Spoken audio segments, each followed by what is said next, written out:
Meskipun jaraknya sangat jauh, Xiaoyan masih bisa merasakan gelombang tekanan tak terlihat yang dipancarkan dari gunung petir. Petir di sini memang berbeda dengan tempat lain, ucap Xiaoyan. Dia menggunakan kekuatan spiritualnya untuk menyelidiki dengan cermat aura yang tidak biasa antara langit dan bumi. Hehehe, pegunungan di mana pegunungan petir berada disebut pegunungan abu-abu. Dikabarkan bahwa saat itu ada elit afinitas petir Daudi yang menerobos ke sini. Saat dia menerobos, petir turun dan warna langit dalam radius 5.000 km berubah. Kekuatan semacam itu sungguh mengesankan, ucap Cilin. Matanya memandangi pegunungan luas di depannya. Meskipun dia telah berada di sini lebih dari 10 kali, setiap kali dia melihat pegunungan ini, hatinya dipenuhi dengan rasa bangga. Sehubungan dengan ini, Guli juga tidak berdaya. Dia bertukar pandang dengan Xiaoyan. Keduanya menggelengkan kepala dan tertawa pelan. Tanpa berkata apa-apa lagi, tubuh mereka bergerak dan terbang menuju gunung abu-abu di ujung pandangan mereka. Jarak ini tampaknya sangat jauh, tetapi di depan kekuatan kelompok Xiaoyan, hanya butuh waktu singkat untuk melintasinya. Setelah beberapa waktu yang singkat, kelompok Xiaoyan telah tiba di hadapan gunung abu-abu. Hanya pada saat inilah Xiaoyan merasa lebih terkejut dengan gunung abu-abu. Gunung abu-abu benar-benar gunung paling menakjubkan yang pernah dilihatnya sepanjang hidupnya. Gunung dengan diameter puluhan ribu meter itu seperti binatang raksasa purba yang merayap. Puncak yang menjulang tinggi menembus awan dan mengarah ke langit. Seluruh gunung tertutup awan petir, seperti naga hitam yang melingkar. Gelombang auman yang menggelegar seperti auman naga yang mengguncang langit dan bumi. Di langit di atas puncak yang menjulang tinggi, awan petir tak berujung menyelimuti seluruh pegunungan. Angin dingin bersiul berkecamuk tinggi di langit, dan siapapun yang bersentuhan dengannya akan merasa kedinginan. Seolah-olah mereka berada di istana es berusia 10.000 tahun. Selain itu ada petir perak tak berujung yang turun dari langit seperti naga bertanduk. Meskipun semua orang yang hadir merupakan bandi elit, mereka tetap merasa takut ketika menghadapi kekuatan petir yang menakutkan. Tentu saja tidak ada kekurangan bandi elit yang merupakan ahli atribut petir. Saat petir turun, mereka tidak menghindar dan membiarkan petir menyambar tubuh mereka. Namun hasilnya berbeda dari yang dibayangkan semua orang. Saat petir itu bersentuhan dengan tubuh bandi elit, petir itu sepertinya terpengaruh oleh semacam kekuatan hisap yang mengerikan dan langsung menghilang. Melihat aura bandi elit lagi, meskipun tampaknya tidak ada perubahan pada pandangan pertama, jika dilihat lebih dekat, ada kilatan petir di kedalaman mata bandi elit tersebut. Gunung abu-abu ini benar-benar luar biasa megahnya. Dengan sambaran petir yang dahsyat di langit dan di bumi, tak heran jika gunung ini menjadi tanah suci di hati para kultivator atribut petir, ucap Xiaoyan sambil melihat sekelilingnya dan menatap peningkatan jumlah bandi elit di sekitarnya. Sebagian dari mereka adalah ahli atribut petir. Jelas sekali mereka juga datang karena reputasinya. Xiaoyan mengangkat pandangannya dan melihat ke puncak gunung megah di depannya. Hatinya semakin terguncang. Ketika tatapannya menyapu dari bawah ke tengah gunung, 3 kata sombong yang mengandung tekanan menakutkan perlahan tercermin di mata Xiaoyan. Gunung abu-abu. 3 kata besar yang ditulis dengan coretan tebal diaglomerasi oleh tekanan seseorang dan diukir dengan kuat di atasnya. Oleh karena itu, ketika Xiaoyan pertama kali melihat 3 kata besar ini, pikirannya terguncang oleh tekanan menakutkan yang terkandung di dalamnya. Untungnya Guli dan Cilin ada di sisinya. Guli buru-buru menarik Xiaoyan bangun. Xiaoyan yang sudah sadar kembali tampak agak pucat. Dia melirik ke puncak gunung megah di depannya dengan rasa takut yang masih ada. Namun tidak berani menghadapi 3 kata besar yang mengandung tekanan menakutkan. Anak kecil, kamu benar-benar ceroboh. 3 kata itu ditinggalkan oleh elit Daudi saat dia menerobos. Tekanan yang terkandung di dalamnya belum padam untuk waktu yang lama. Lupakan kamu dan aku. Bahkan jika Muhan tidak akan berani melihatnya dengan mudah, ucap Guli. Xiaoyan tersenyum canggung dan mengangguk. Dia menarik kepalanya ke belakang dan tidak berani berkata apa-apa lagi. Di sisi lain, Cilin di sampingnya tidak bisa menahan tawa setelah mendengar kata-kata dari mulut Guli. Yan Xiao, jangan dengarkan omong kosongnya. 3 kata itu mungkin telah ditinggalkan oleh elit Daudi itu. Tetapi siapa bilang seseorang tidak bisa menatapnya? Selama kekuatan spiritualmu cukup kuat, kamu juga akan bisa menganggap tekanan Daudi ini sebagai bukan apa-apa, ucap Cilin. Cih, menurutmu apakah dengan kekuatan spiritual kita akan mampu menahan tekanan Daudi? Ucap Guli mengerutkan bibirnya dan memutar matanya ke arah Cilin sambil bertanya. Hehehe, kami tidak memiliki kemampuan itu. Namun kamu telah meremehkan Muhan. Saat itu ketika dia baru saja menembus bandi bintang 9, kekuatan spiritualnya secara kebetulan telah melangkah ke tahap persatuan. Pada saat itu dia sedang duduk di sebuah gunung tidak jauh dari Gunung Abu-Abu selama lebih dari setengah hari. Alasannya adalah dia telah menatap 3 kata besar Gunung Abu-Abu selama setengah hari. Ucap Jilin. Wajahnya menunjukkan ekspresi takjub saat dia berbicara. Meskipun mereka saat ini bermusuhan dengan Muhan, hal ini tidak mempengaruhi kekagumannya pada Muhan. Xiaoyan mau tidak mau merasa takjub di hatinya setelah mendengar ini. Meskipun Muhan sombong dan melakukan sesuatu dengan kejam, harus dikatakan bahwa dia memang memiliki modalnya sendiri. Meskipun dia sudah bertahun-tahun tidak datang ke sini, kekuatannya kini telah meningkat. Kekuatan spiritualnya juga jauh lebih kuat dibandingkan dulu. Menurutmu berapa lama dia bisa bertahan jika dia mencoba lagi? Ucap Jilin lagi. Guli akhirnya terdiam ketika Jilin berbicara sampai saat ini.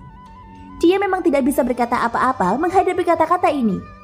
Apa yang dia katakan sebelumnya didasarkan pada premis bahwa mereka tidak akan menggunakan kekuatan apapun untuk menghadapi tekanan Dodi.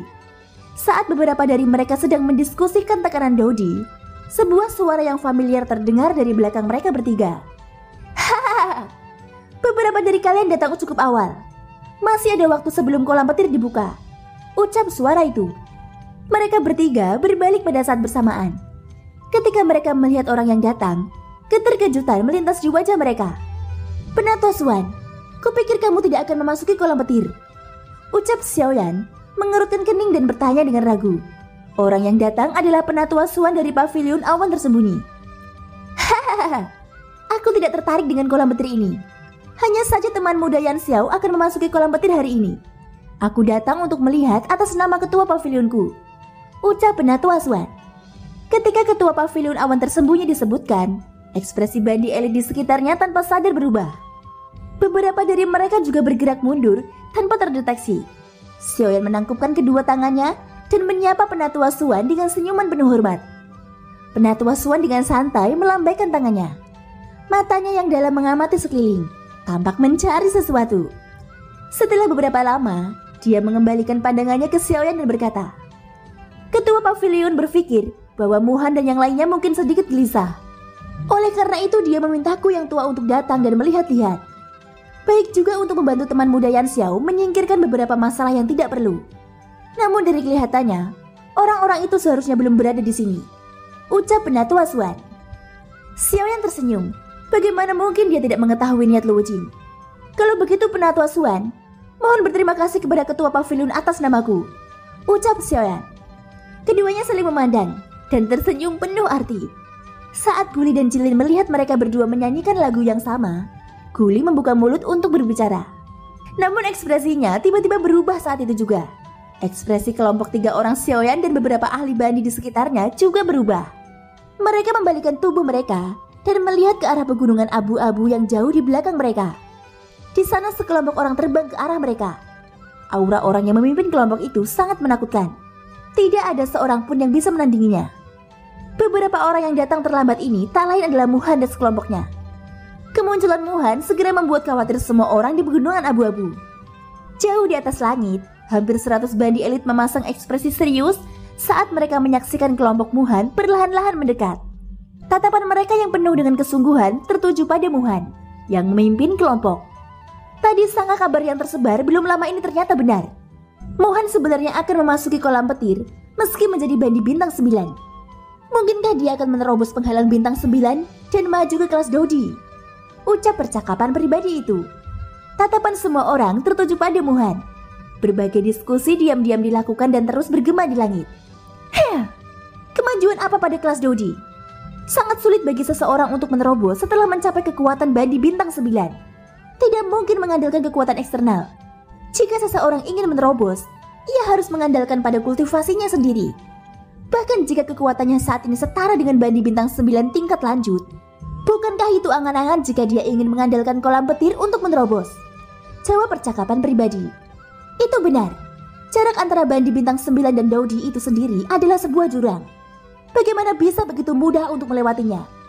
Terlebih lagi dikabarkan bahwa kesengsaraan Di akan turun ketika seseorang menerobos ke level Dodi. Jika seseorang tidak mampu menanggungnya, dia akan berubah menjadi abu. Harga seperti itu adalah sesuatu yang bahkan Muhan tidak akan berani menanggungnya dengan mudah. Ucap percakapan pribadi itu. Hei, ada rumor bahwa dia datang untuk Yan Xiao kali ini. Pernahkah kamu melihat Modi dan yang lainnya di belakangnya? Ini adalah buktinya. Terlebih lagi, bukankah Yan Xiao menyempurnakan pil kesengsaraan di tingkat penuh sebelumnya? Hehehe, itu adalah suatu keharusan bagi Bandi untuk menerobos ke kelas Dodi. Dia mungkin tertarik dengan ini. Jawab percakapan pribadi itu.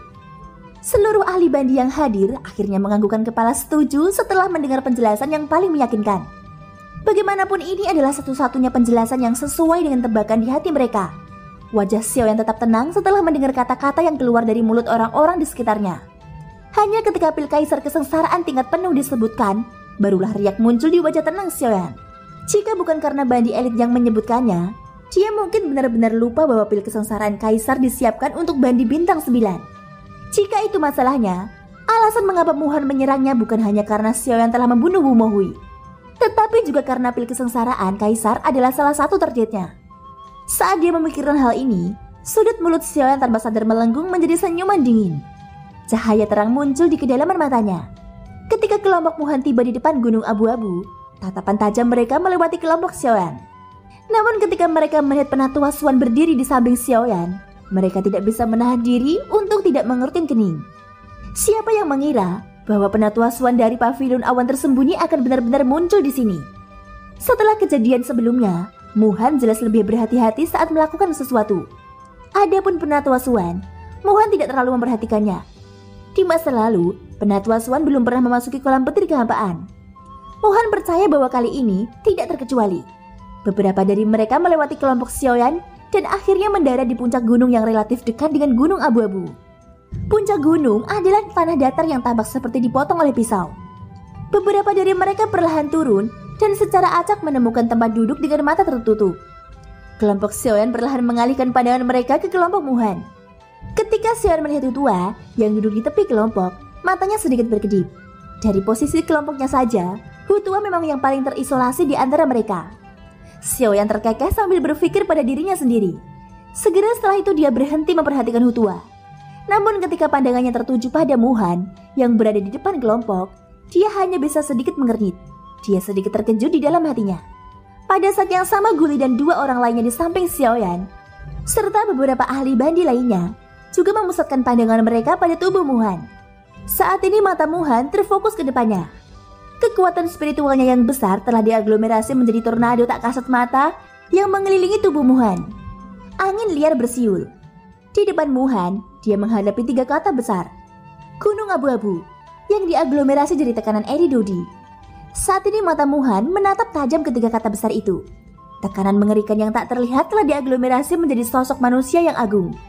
Sosok manusia itu meletakkan tangannya di belakang punggung dan menatap Muhan yang sedang duduk bersila. Aura menakutkan itu seperti gunung raksasa yang menekan. Meskipun kekuatan spiritual Muhan telah melangkah ke tahap unifikasi, itu masih sangat berat baginya ketika dihadapkan dengan tekanan dari seorang Eli Dodi. Kelompok Xiaoyan menggunakan kekuatan spiritual mereka untuk menyelidiki pemandangan di depan mereka. Hati setiap orang sangat terkejut. Meskipun Muhan tampak berat, dia masih bisa duduk dengan mantap di depan tekanan Dodi dengan ekspresi tenang. Hanya titik ini saja yang tidak dapat dicapai oleh siapapun. Tentu saja selain Guyao yang berada di dalam tubuh Xiaoyan, ini juga cukup untuk menunjukkan kekuatan Muhan. Sementara itu, Xin diperlihatkan beberapa sosok manusia mengelilingi seorang pria parubaya yang terluka di langit. Mata mereka menunjukkan ekspresi serakah. Meskipun ada sedikit darah di sudut mulut lelaki parubaya itu, dan ada beberapa memar di wajahnya, dia tampaknya tidak mengalami banyak kerusakan dari auranya. Namun dari situasi saat ini, dia tidak dapat maju atau mundur. Dan pria parubaya yang terluka ini tak lain adalah King Zong. Di antara beberapa orang di sekitar King Zong, ada seorang lelaki tua yang kurus yang memegang belati di masing-masing tangannya. Dia menatap King Zong dengan senyum sinis. Lidah merahnya dengan lembut menjilati darah di belati. Adegan ini menyebabkan dia tanpa sadar merasakan perasaan haus darah tambahan. Orang tua kurus itu dengan hati-hati mencicipi darah di ujung lidahnya. Dia dengan dingin menertawakan King Zong. Haha, King Zong, kami tidak bermaksud mempersulitmu. Namun kamu juga harus sadar bahwa ada kurang dari 30 orang yang bisa memasuki kolam petir di alam hampa. Yang mana di antara mereka yang bukan seseorang dengan kekuatan besar. Selain Yan Xiao, Siapa di antara mereka yang bukan bandi kelas atas? Hak apa yang kamu miliki untuk masuk? Ucap orang tua itu. Saat suaranya turun, lelaki tua jangkung lainnya juga tertawa dingin dan berkata, "Hahaha, ular darah benar. Kami juga tahu bahwa kamu memiliki hubungan yang baik dengan Yan Xiao. Dengan perlindungannya, secara alami kamu akan bisa memasuki kolam petir di alam kehampaan. Tapi jangan lupa kalau dia bahkan tidak bisa melindungi dirinya sendiri saat ini. Kali ini Master Muhan secara pribadi datang. Yan Xiao hanya seorang bandi bintang 3 belaka. Tidak peduli berapa banyak trik yang dia miliki, tidak akan bisa lolos dari kematian di depan bandi bintang 9. Ucap lelaki tua lainnya. Hehehe, jangan pernah berpikir bahwa Yan Xiao akan bisa melindungimu. Daripada menunggu kami mengambil tindakan, aku menyarankanmu untuk menyerahkan undangan petir kepada kami sesegera mungkin. Kami masih bisa membiarkanmu melarikan diri tanpa cedera. Jika tidak, jangan salahkan kami karena kejam. Ucap lelaki ketiga itu. Ekspresi Qin Zhong sangat serius saat ini. Dia juga mengetahui masalah antara Muhan dan Xiaoyan. Dia menyadari betapa kuatnya musuh yang akan dihadapi Xiaoyan. Namun karena hal inilah dia ingin memasuki kolam petir dengan harapan dapat membantu Xiaoyan. Lelaki tua kurus itu sepertinya dapat menebak apa yang dipikirkan Qin Zhong. Dia sekali lagi tertawa dingin dan berkata mengejek. Jika kamu ingin memasuki kolam petir untuk membantu Yan Xiao, aku menyarankanmu untuk tidak terlalu memikirkannya. Lawan mereka semuanya adalah bandi elit tingkat tinggi. Bahkan jika kamu masuk, paling tidak kamu akan menjadi beban tambahan. Kamu hanya akan meningkatkan tekanan padanya. Oleh karena itu aku menyarankanmu untuk dengan patuh menyerahkan undangan petir itu. Jika saatnya tiba, kita mungkin akan merasa kasihan padanya dan menyelamatkan nyawanya yang tidak berharga. Hahaha, ucap lelaki tua itu. Saat kata-kata ini diucapkan, para ahli bandi di sekitarnya langsung tertawa terbahak-bahak. Tatapan mereka dipenuhi dengan jijik saat mereka melihat ke arah Qin Zhong. Jangan melangkah terlalu jauh.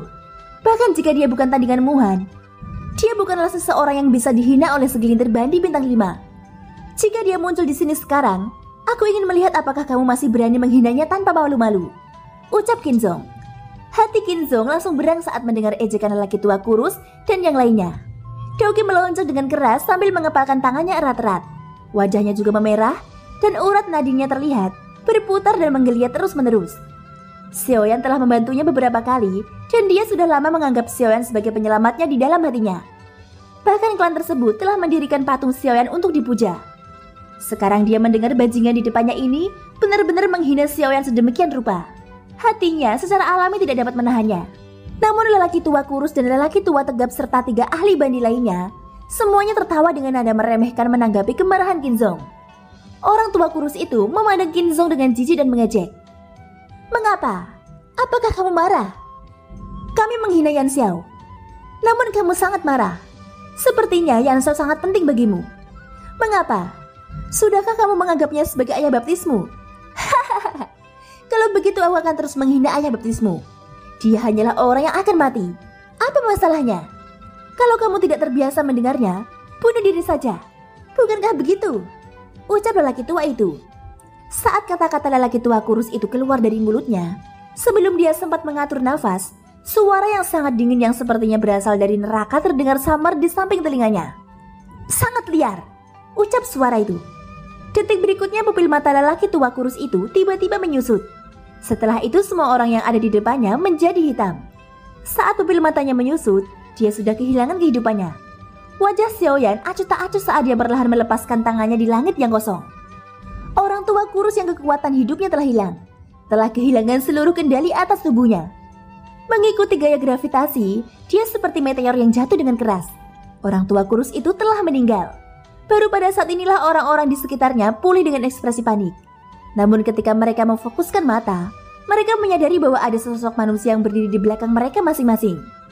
Swan, tetua Swan, Guli, Cilin, ucap terkejut mereka serempak. Tidak perlu menggambarkan kengerian dalam kata-kata mereka. Badai besar telah terjadi di hati mereka. Mereka tidak dapat memahami bagaimana kelompok Xiaoyan mengetahui bahwa mereka telah menyerang Qin Zhong di daerah terluar pegunungan abu-abu. Meskipun persepsi spiritual dari beberapa orang yang hadir sangat menakutkan, perhatian Xiaoyan saat ini terfokus pada Muhan dan yang lainnya. Selain itu ada pula tekanan Dodi di pegunungan abu-abu. Bagaimana mereka bisa mempunyai waktu luang untuk menyebarkan kekuatan spiritual mereka dan menyelidiki pertempuran besar di sekitar mereka. Jika seseorang mengatakan bahwa seseorang telah memberitahu mereka, beberapa orang yang hadir tidak akan mempercayainya. Salah satu alasan terbesar mengapa mereka berani menyentuh Qin Zhong di tempat ini adalah karena tidak ada seorang pun yang melewati tempat ini. Karena tidak ada yang melihatnya, Xiaoyan tidak menyelidikinya. Bagaimana dia tahu tentang hal itu? Kutua, terima kasih banyak, ucap dalam hati Xiaoyan. Xiaoyan tidak bisa diganggu dengan ekspresi terkejut dari beberapa bandi elit bintang 5 di depannya.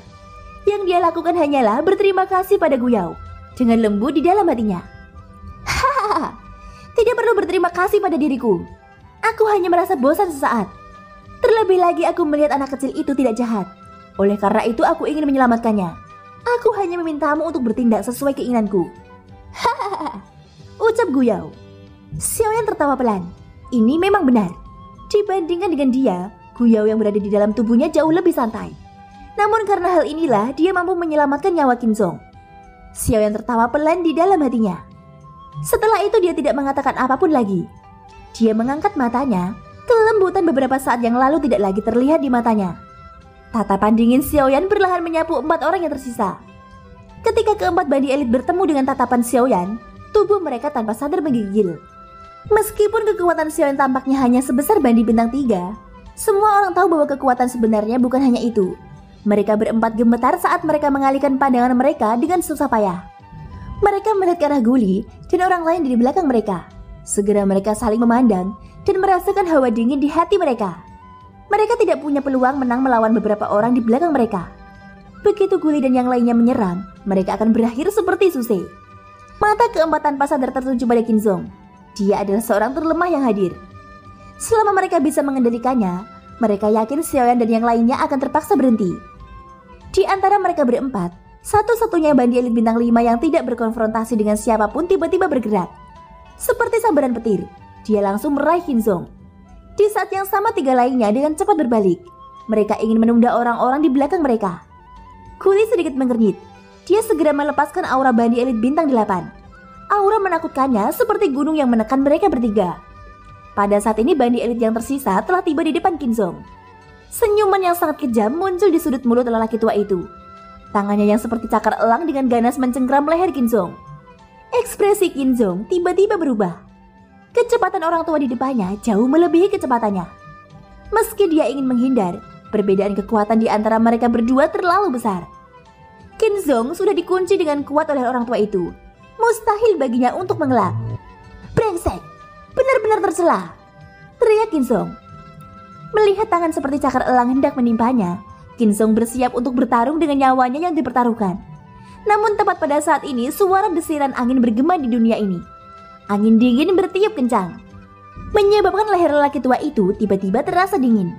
Sebelum dia bisa bereaksi, suara acuh tak acuh yang tidak mengandung sedikit pun emosi terdengar samar di telinganya. Kamu berani bermain dengan kecepatan di hadapanku?